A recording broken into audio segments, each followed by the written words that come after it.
तो चलिए हम लोग बात करते हैं क्लास 12 का हिंदी के सिलेबस हम लोग को क्या क्या पढ़ना है।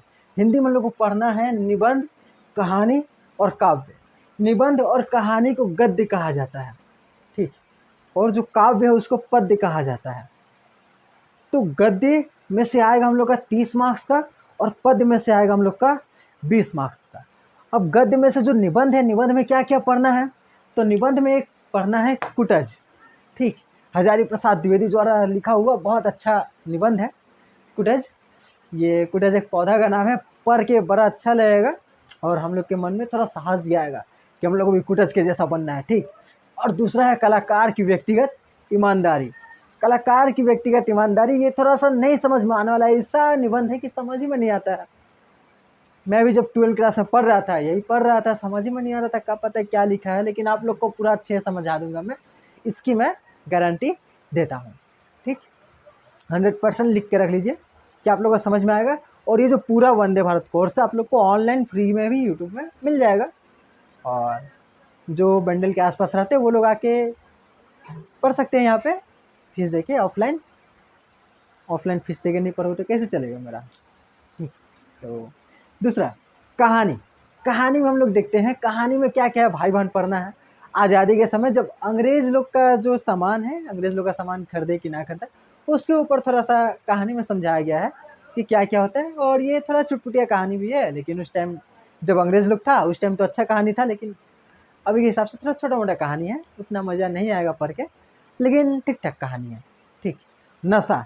नशा कहानी पढ़ के तो मज़ा आ जाएगा, बहुत बढ़िया कहानी है। मुंशी प्रेमचंद का कहानी लिखते हैं मुंशी प्रेमचंद, उनका तो प्रणाम है उनको, मुंशी प्रेमचंद, इतना अच्छा कहानी नशा, बहुत अच्छा। दो दोस्त का कहानी है, एक बहुत अमीर रहता है एक बहुत गरीब रहता है, पढ़ेंगे बहुत अच्छा लगेगा आपको नशा पढ़ के।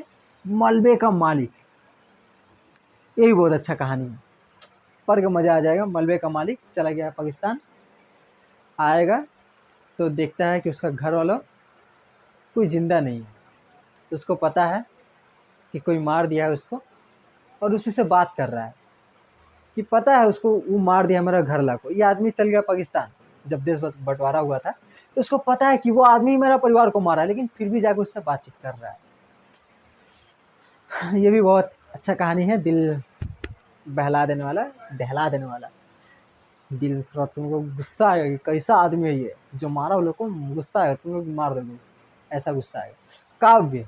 कबीर के पद, कबीर को पढ़े और कुछ सीखे ना, ऐसा हो सकता है, तो कबीर के पद पढ़ेंगे और कबीर के पद पढ़ के हम लोग को बहुत कुछ जानने को मिलेगा, सीखने को मिलेगा। कबीर है ही महान, बहुत महान। हजारी प्रसाद द्विवेदी ने कबीर को महान कवि कहा है। और हजारी प्रसाद के एक दुश्मन थे उस टाइम के उनके, शुक्ल जी ने तुलसी जी के बारे में बहुत, तुलसी जी को कहा है बहुत महान। तो बहुत दोनों महान कवि हैं, कबीर के पद और तुलसी के पद को हम लोग पढ़ेंगे, और इससे हम लोग को बहुत कुछ सीखने को मिलेगा, जानने को मिलेगा, नया कुछ समझने को मिलेगा। तो बने रहिएगा विकास भैया के साथ। और आगे है संध्या सुंदरी, छायावाद का कविता है संध्या सुंदरी, कि संध्या को किस तरीके से इंसान का रूप दे करके कितनी सुंदरता से समझाया गया है, बताया गया है, उसका चित्रण किया गया है संध्या का, शाम के समय का।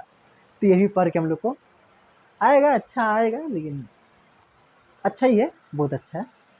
अवकाश वाली सभ्यता, अवकाश वाली सभ्यता जो हम लोग का सभ्यता के बारे में थोड़ा मजाक उड़ा रहे हैं कभी कि हम लोग का अवकाश वाला सभ्यता कैसा है। छुट्टी, ज़्यादा कुछ काम धाम तो रहता नहीं है, और इसी क्या होगा आगे एक समय ऐसा आएगा कि जब सारा काम रोबोट करेगा। मैं आपको पढ़ा रहा हूँ ना, कुछ कुछ साल बाद ही क्या हो जाएगा कि रिप्लेस हो जाऊंगा, रोबोट आ जाएगा यहाँ पे, टीचर, हमारी नौकरी जाने वाली है संकट में, लेकिन कुछ समय बाकी है, तब तक मैं पढ़ा सकता हूँ। ये चैट जीपीटी आ गया है, वो तो कुछ भी पूछो बता देता है, अच्छा से पढ़ा भी देता है, समझा भी देता है। चैट जीपीटी एआई जो है वो, तो हम लोग का काम, जो टीचर का काम है वो भी ख़त्म हो जाएगा, और जो ऑफिस में बैठ के काम होता है वो भी ख़त्म हो जाएगा। जो डिलीवरी आता है ना हम लोग के घर का पास तक, हमारे घर के दरवाजे तक डिलीवरी बॉय फ्लिपकार्ट अमेजोन से आता है, वो लोग क्या तैयारी कर रहा है, अमेजोन वाला तो तैयारी कर रहा है कि ड्रोन से सामान भेजा जाए। ड्रोन आपको पता है ना, जो उड़ता है हेलीकॉप्टर का तरह, छोटा हेलीकॉप्टर, तो ड्रोन से भेजने का तैयारी कर रहा है। तो अगर ड्रोन आ जाएगा तो इंसान फिर क्यों जाएगा डिलीवर करने? सब जो डिलीवरी बॉय वो सबको हटा देगा, फिर ड्रोन से ही सामान भेजेगा वो लोग, अमेज़न वाला, फ्लिपकार्ट वाला। तो क्या होगा, सब आदमी लोगों को कुछ काम धाम नहीं है, घर में पड़ा रहेगा, अवकाश वाली सभ्यता आने वाली है। लेकिन अभी बहुत टाइम है, फिर भी 50-100 साल के बाद हम लोग को देखने को मिलेगा। ठीक, तब तक क्या पता मैं ज़िंदा रहूँगा कि नहीं रहूँगा, देखा देखा जाएगा। नेक्स्ट है समय के ढेर पर। ये भी एक अच्छा कविता है, पढ़ेंगे तो पता चलेगा क्या है। और जो छठवा है वो है हो गई है पीर पर्वत से। हो गई है पीर पर्वत से। अंग्रेज लोग के बारे में कहा जा रहा है कि अंग्रेज लोग तो आया था, ये 500-600 आदमी आया था, ये हजारों लाखों आदमी के ऊपर राज कर रहा है। हम लोग तो सोचे थे मेहमान है, मेहमान समझ के उसको घर में बैठा दिए थे।